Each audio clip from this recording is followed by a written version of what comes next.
Clear ಆಯ್ತು. Okay ಆಯ್ತು ಗುರು, ಆನೆಕೆರೆದು ಪಟ್ ಮಾಡುತ್ತೇವೆ.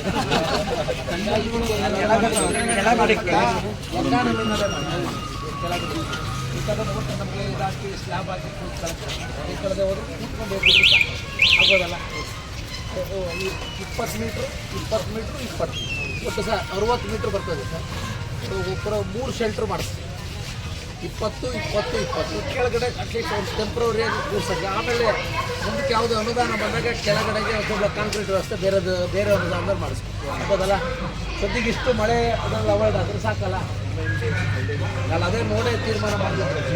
ಅದು ನೋಡೇ ತೀರ್ಮಾನ ಮಾಡಿದ್ರೆ ಈಗ ಕೊಟ್ಟೆ ಅಚ್ಚುಕಟ್ಟಾಗಿರ್ಬೇಕು. ಕೊಟ್ಟರೆ ಬೇರೆ ಕೊಡ್ತೀವಿ. ಆಮೇಲೆ ನಾವು ಸಾಧ್ಯ ಆದಷ್ಟು ಈ ಶೆಲ್ಟ್ರ್ ಮುಗಿಸಿ ಅದಾಗೆ ಕಾಂಕ್ರೀಟ್ ಹಾಕ್ಸ್ಬಿಡ್ತೀವಿ. ಫ್ಲೋರಿಂಗ್ ಮಾಡಿಸ್ಬಿಡ್ತೀವಿ. ಮೊದಲು ಶೆಲ್ಟ್ರ್ ಮುಗಿಸ್ಬಿಡಿ, ಆಮೇಲೆ ಇದನ್ನು ಇನ್ಸ್ಟಾಲ್ ಮಾಡಿ ಆಗ್ಬೋದಲ್ಲ. ಅದು ಮುಗಿದೋಗ್ಲಿ.